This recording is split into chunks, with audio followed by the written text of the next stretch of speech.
All right, guys, what we got here is a 3500 Predator quiet inverter generator from Harbor Freight. They had their parking lot sale, so it was $150 off, and we're gonna unbox it and get it running. All right.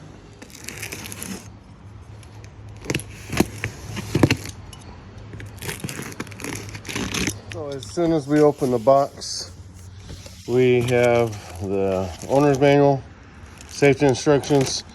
You know, being a guy, we don't need this. We got funnel that just decided to go away.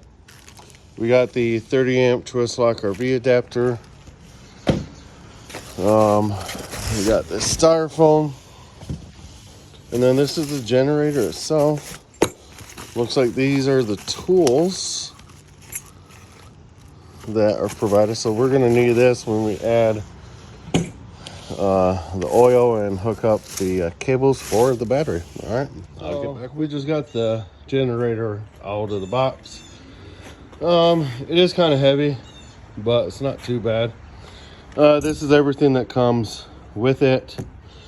You got your owner's manual, and then you got your how to get it up and running guide. You got your 30 amp twist lock RV adapter, which will work on my camper. You got the oil fill funnel, and then the tools that are provided. As we see here, we got the oil fill access door, the pull start. I seen on another video where they were saying that this dial is really loose. It's really tight. And then we will be mixing some fuel because it takes non-ethanol gasoline. So okay, we're gonna get this oil cap off.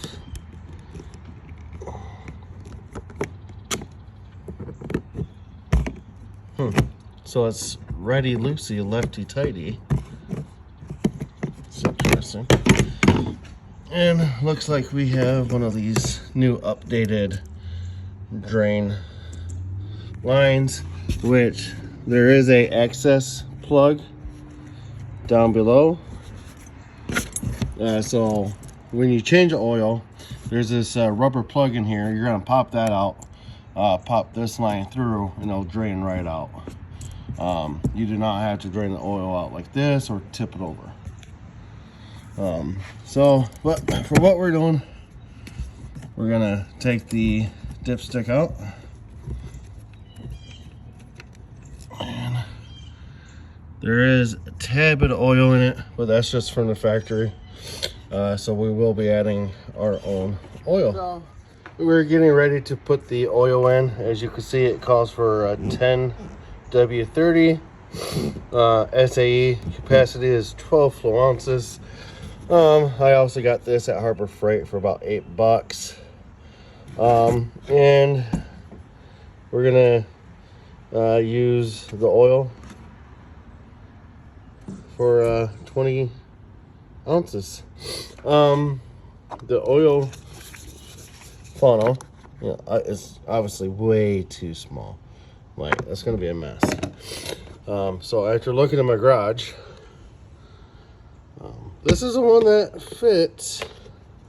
It's kind of comical, but hey, if it works, it works, right? All right. So I'm gonna start putting the oil into the Predator generator, and you see I do have it tilted on some wood just to give it some lift, so that all the oil just drains in.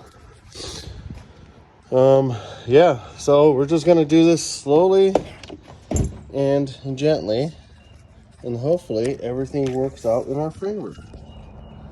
So we're gonna start adding our 20 quarts.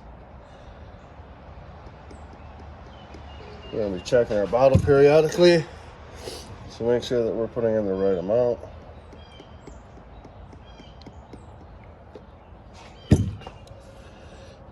A little bit more.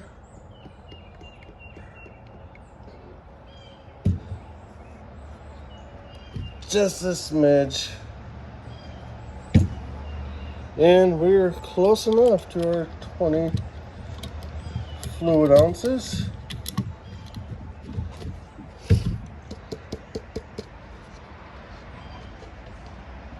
I'm gonna grab some paper towels of some sort. All right, we're gonna pull this out as easy as possible so that we got no spills.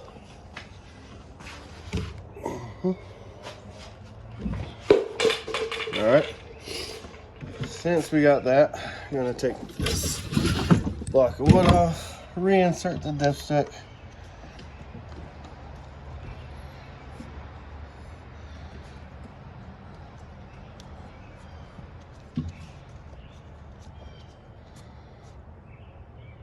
All right, unscrew it.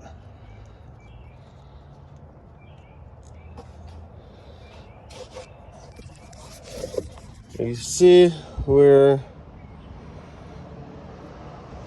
right about the full line. You can see the ridges here, they're higher. And based on the picture, it looks like it's just right below that. So we should be good. So I'm just gonna put this dipstick back in and then we're gonna add the fuel. We just got the cap back on. We're just gonna put the door back on there. And we're just gonna latch it shut. And next step is to fill the fuel tank. And then we also need to add some of this to our gasoline since we do not have ethanol free just yet. So I'll show you guys how to mix that up. The next thing to do is to put fuel into the gas tank and add some of this additive to it. So the fuel is 2.33 gallons, right? That's how much this thing will hold. And this stuff, it's 1 ounce to 2.5 gallons. So I'm just gonna add in the first half of this, because that's 1/2 ounce. And then squeeze up another half. So that's gonna be 1 full ounce of product right there. So that's all we need of that. Put this cap back on. First time ever having a generator, so now we're just gonna add some gasoline to it, which I got some right here. We should have enough. So I'm gonna prep you up somewhere. All right, guys, I'm gonna add some fuel to this generator now until it's full. There's a little red lever in here that lets you know when it is full so you don't spill. So we're just going to add this until that lifts. And as I'm pouring the gasoline in there, it is mixing in with this additive called Stable. There is this gasoline called Real Gas. It's non-ethanol, so there's like no additives in it. It's really clean. It's a bit pricier than regular 87 octane, but you won't have to use any of this additive to keep the gasoline from going bad or from running clean. So it might be a little bit pricier, but the convenience of it is just, you just pour it and run with it. So because this additive, you know, it doesn't keep gasoline good forever. So this thing is really thirsty. Thirsty Jenny. Oh, I hope I have enough fuel.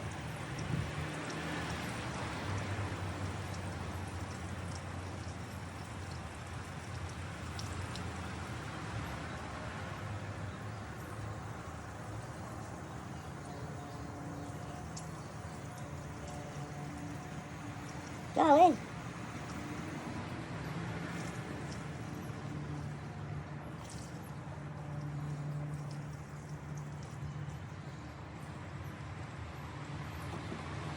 Oh.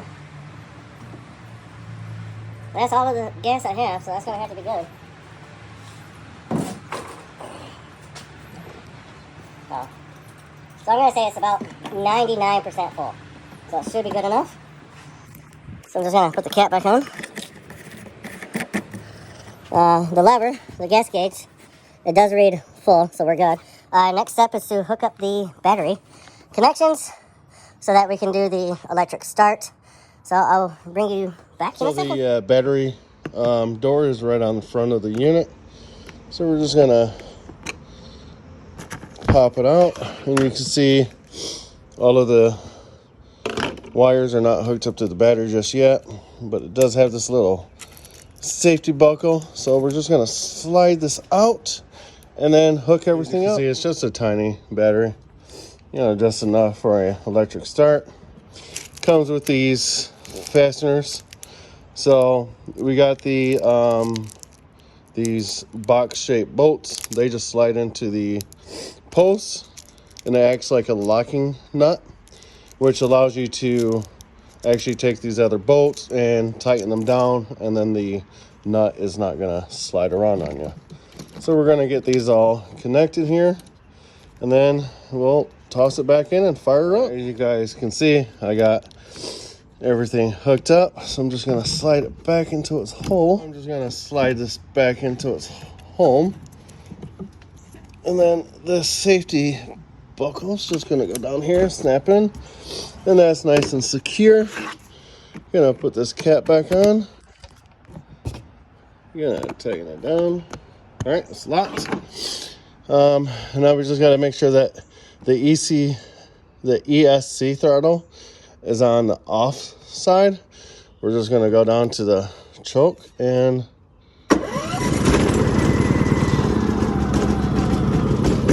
run it to run, and it's on. The wheel brakes are on, that's why it's not vibrating off the table. But yeah, as you can see, it's just on a flimsy table and it's not vibrating off.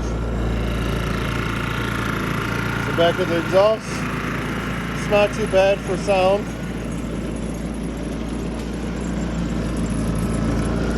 Yeah, it's not too bad. We got 124 volts.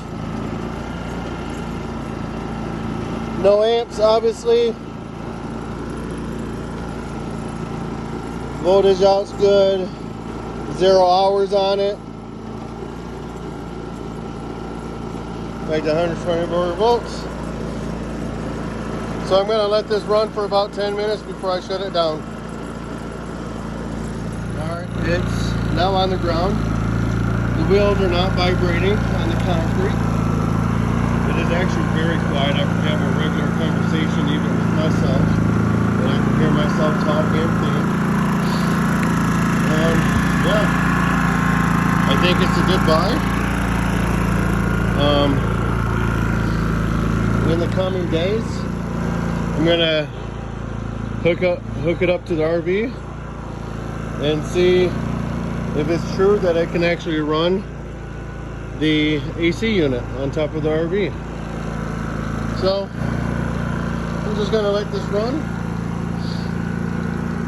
for a few more minutes before I shut it down for the night, because it is supposed to start raining here shortly.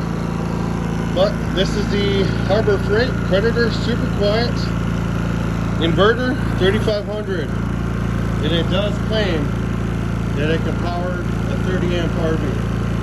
So this is my review of getting it started and the walkthrough. Alright, as you see, we're about 55 feet away from the generator right now, and it's like a very quiet hum. And as we walk up to it,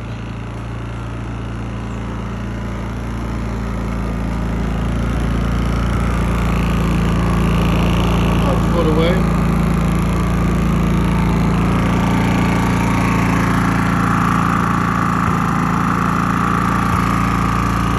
I want to go on the other side of the RV, because this is about 20 feet away from the camper, like it tells you to use in the manual. So it's 20 feet away from the camper, and this is what it sounds like on the other side. I can hear birds chirping and a very subtle hum. So yeah, I think this will be very good out boondocking. It won't really draw too much attention, and if there are people camping nearby, you should not really disturb them all that much. So